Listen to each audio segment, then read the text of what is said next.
Die Here sê vir ons, ek is julle lig en julle redder, julle hoef nie bang te wees nie. Ek is julle toevlug, julle hoef nie te vrees nie. Die genade van die Here Jesus Christus sal by julle wees. Amen. Vanoggend is ons 4de preek in die reeks ontmoetings met God en ons tema is vanmôre die pad na Emmaus, ontmoet die opgestane Christus.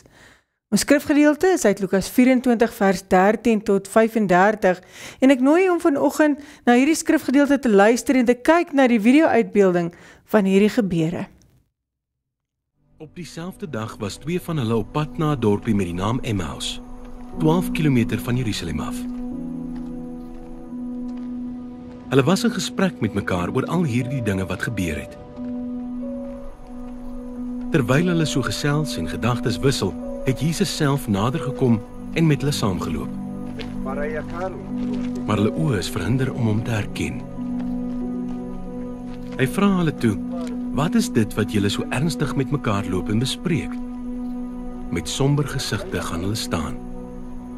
En een van hulle, met die naam Kleopas, antwoord hom, is u dan die enigste vreemdeling in Jerusalem, dat u nie weet van die dinge wat in die afgelope dae daar gebeur het nie? Hy vra vir hulle, watter dinge? Hulle antwoord hom, die dinge in verband met Jesus van Nasaret, 'n profeet wat magtig was in woord en daad voor God en die hele volk, en hoe ons priesterhoofde en die lede van ons raad hom oorgelewer het om ter dood veroordeel te word en hom gekruisig het. Ons het so gehoop dat dit hy is wat Israel sou verlos. Maar boonop is dit vandag al die 3de dag van dat die dinge gebeur het. En nou het 'n paar vroue uit ons kring ons ook nog ontstel. Hulle was vanmôre vroeg by die graf en kon sy liggaam nie kry nie. Hulle het kom vertel dat hulle 'n verskyning gesien het van engele wat gesê het hy lewe. Sommige van ons mense het ook na die graf toe gegaan en dit net so gekry soos die vroue gesê het. Maar hom het hulle nie gesien nie. Toe sê hy vir hulle, wat 'n gebrek aan begrip en wat 'n traagheid van gees. Glo julle dan nie al die dinge wat die profete gesê het nie? Moes die Christus nie hierdie dinge ly om in sy heerlikheid in te gaan nie? Daarna het hy by Moses en al die profete begin en al die skrifuitsprake wat op hom betrekking het vir hulle uitgelê.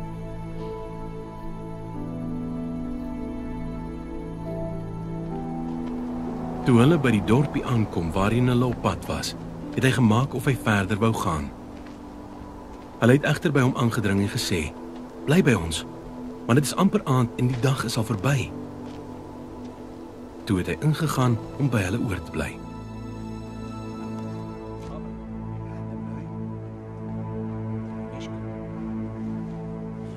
Terwyl hy saam met hulle aan tafel was, neem hy die brood, vra die seun, breek dit en gee dit vir hulle.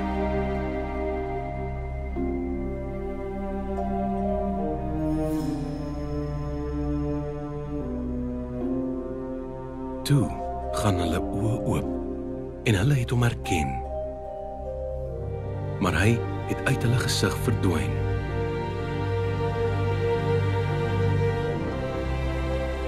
Hulle sê toe vir mekaar, het ons hart nie warm geword toe hy op die pad met ons gepraat en vir ons die skrif uitgelê het nie? Hulle het dadelik opgestaan en na Jerusalem toe teruggegaan. Daar kry hulle die 11 en die ander mense bymekaar. En die sê, die Here het regtig opgestaan en hy het aan Simon verskyn. Toe vertel hulle wat op die pad gebeur het en hoe hy aan hulle bekend geword het toe hy die brood gebreek het.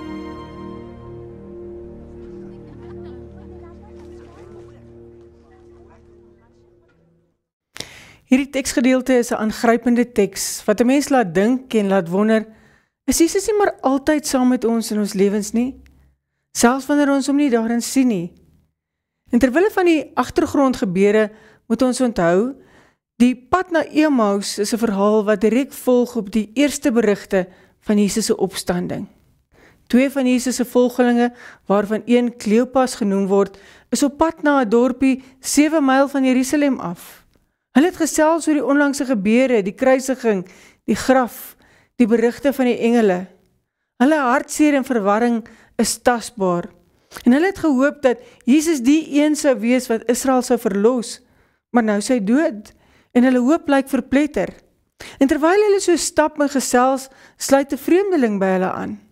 Hierdie vreemdeling is niemand anders nie as die opgestane Christus, alhoewel hulle hom nie herken nie.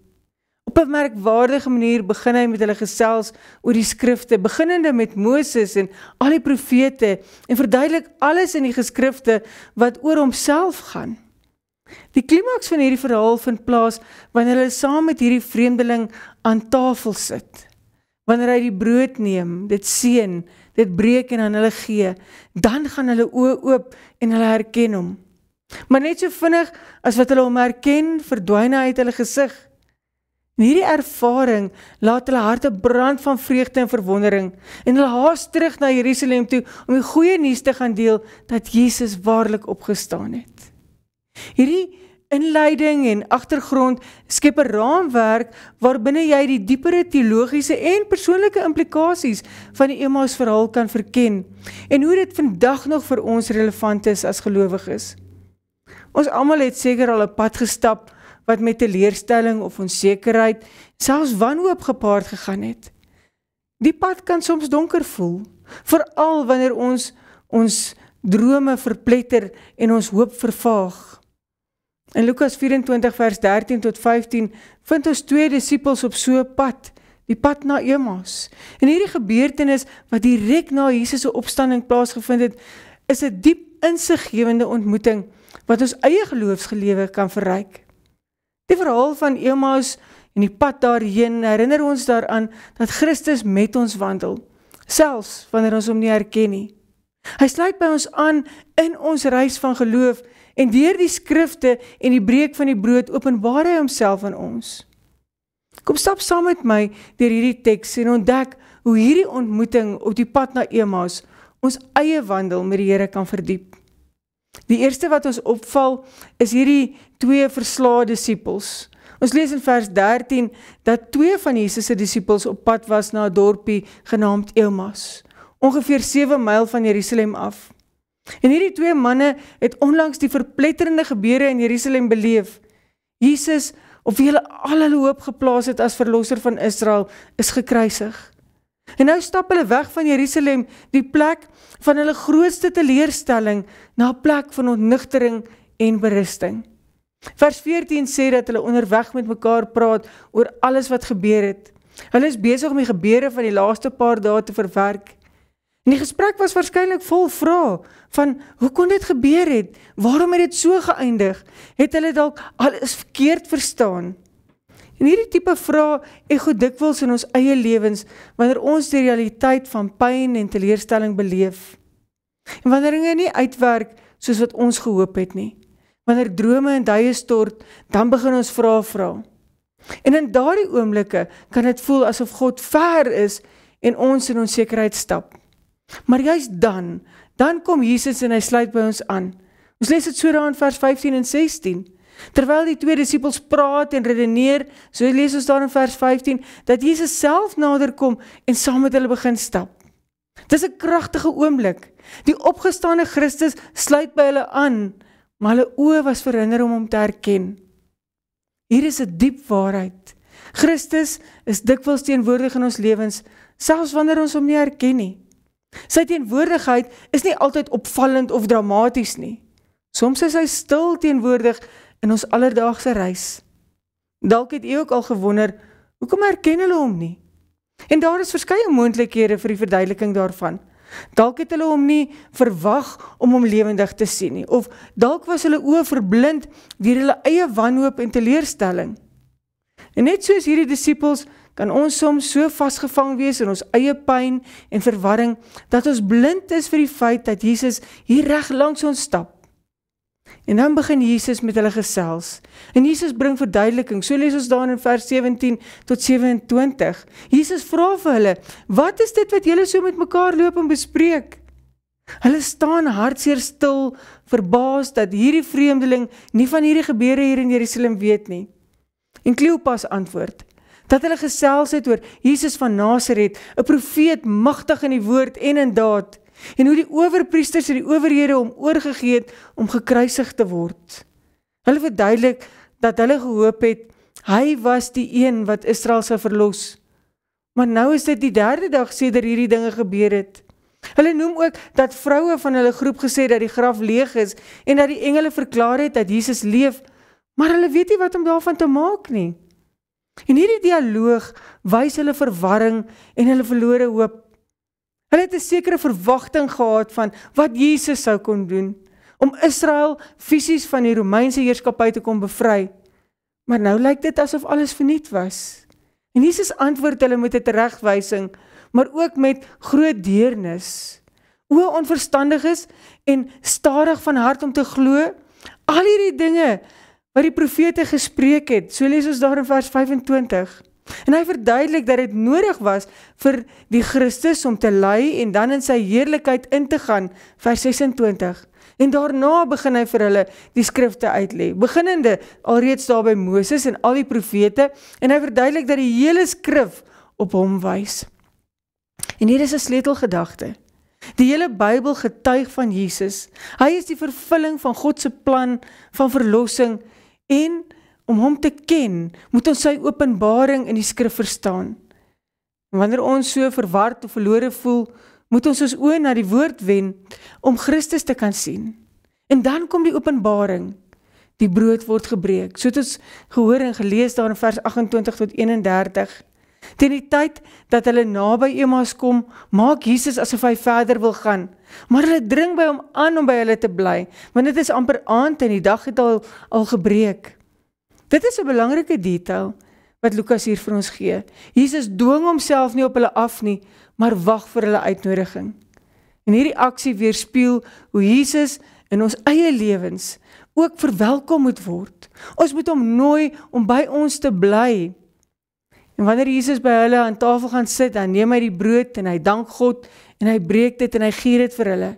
En op daardie oomblik gaan hulle oë oop en hulle herken hom. Dit is in die breek van die brood, 'n aksie wat herinner aan die nagmaal en die kruis, dat die opgestane Christus daardeur herken word. Met eens verdwyn hy uit hulle gesig. En hierdie ontmoeting onderstreep die krag van hierdie herinnering en simboliek in ons geloof. 'n eenvoudige daad van broodbreek, wat hulle dalk al voorheen gesien het, hoe Jesus dit gedoen het. Dit bring vir hulle die openbaring van wie hy werklik is. In ons lewens is dit dikwels in die gewone rituele van geloof, soos die nagmaal, dat ons Christus op 'n nuwe manier kan ervaar. Daar gebeur iets in hulle harte, dis 'n hartsreaksie, brandende harte, so lees ons daar in vers 32 tot 34. En nadat Jesus verdwyn het, sê die 2 disippels vir mekaar, was ons hart nie brandend in ons, toe hy met ons op die pad gesels het, en vir ons die skrifte uitgelê het nie? Hierdie woorde openbaar die kragtige invloed van Jesus se lering en sy teenwoordigheid. Al het hulle hom nie dadelik herken nie, was daar iets in hulle binneste wat geweet het, hier is waarheid, hier is lewe. Hulle staan onmiddellik op en gaan terug na Jerusalem, onlangs die laat uur en die gevaar van die nagtelike reis. Hulle vind die ander disippels en vertel vir hulle hoe Jesus aan hulle verskyn het en dat hulle hom herken het in die breek van die brood. Hierdie ontmoeting met die opgestane Christus verander hulle wanhoop in vreugde en gee hulle 'n nuwe moed om as getuies van sy opstanding te gaan optree. En nou mag jy vra, maar hoe pas ek hierdie teks in my eie geloofslewe toe? My eie ontmoeting met God. Die pad na Emmaus is nie net 'n fisiese reis nie, maar ook 'n geestelike metafoor vir ons eie lewenspad. Daar is tye wanneer ons ook teleurgesteld, verward en selfs moedeloos voel. Ons verwagtinge van hoe God moet werk, kom nie altyd ooreen met ons werklikheid nie. Maar die Emmauspad herinner ons aan 'n paar kernwaarhede. Eerstens, Christus is altyd naby, selfs wanneer ons hom nie herken nie. Soms is ons so vasgevang in ons eie hartseer of verwarring, dat ons nie bewus is van sy teenwoordigheid nie. Maar Jesus sluit altyd by ons aan in ons reis, selfs wanneer ons voel dat hy ver is. Tweedens, die skrif openbaar Christus aan ons. Soos Jesus die skrifte aan die disippels uitgelê het, so wil hy ook aan ons deur sy woord bekend maak wie hy is. En wanneer ons die Bybel lees, dan moet ons dit doen met die verwagting om Jesus daarin te vind, want die hele skrif wys na hom. Derdens, ons moet Jesus nooi om by ons te bly. Jesus sal nie homself op ons afdwing nie. Hy wag vir ons uitnodiging. Ons moet hom aktief soek en uitnooi om deel te wees van ons lewensreis, veral wanneer ons onseker of angstig voel. Vierdens, Christus openbaar homself dikwels in die eenvoudige dade van geloof, die alledaagse rituele, soos die breek van die brood. Dit kan ons diepste openbaringe van Christus laat ervaar. Dit is in die gewone dinge wanneer ons met dankbaarheid en geloof daaroor nadink dat hy homself aan ons wys. En laastens, ontmoetings met die opgestane Christus verander ons. Wanneer ons werklik bewus word van sy teenwoordigheid, kan ons nie dieselfde bly nie. Ons wanhoop word vervang met vreugde en ons passiwiteit met die vuur van getuienis. En soos die disippels moet ons haastig terugkeer om die goeie nuus te deel. Die pad na Emmaus is 'n prentjie van ons eie lewensreis. Soos die disippels dit stap ons ook dikwels met vrae, onsekerheid en selfs wanhoop. Maar ons hoef nie alleen te stap nie. Jesus is by ons, die opgestane Christus wat ons vergestel, die skrifte vir ons oopmaak en homself aan ons openbaar in die breek van die brood.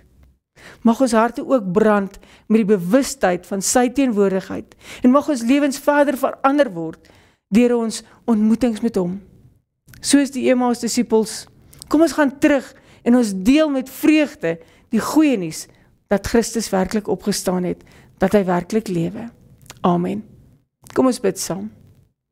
Here Jesus, so dikwels verval ons in wanhoop en moedeloosheid, ons voel alleen en verlate, en tog is U altyd by ons. Open tog ons geestesoë, dat ons U sal raak sien in ons lewens. Help ons om U in ons lewens in te nooi en deel te maak van elke gedagte, elke keuse en elke aksie wat ons mag neem. Jesus, vergewe tog ons sondes en ons negatiewe gedagtes. Help ons om ons aan onsself te sterf, sodat U wil mag geskied. Maak ons altyd diensbaar vir U koninkryk. Amen. Ontvang nou die seën van die Here. Die Here sal julle seën en julle beskerm. Die Here sal tot julle redding verskyn en julle genadig wees. Die Here sal julle gebede verhoor en aan julle sy vrede gee. Amen.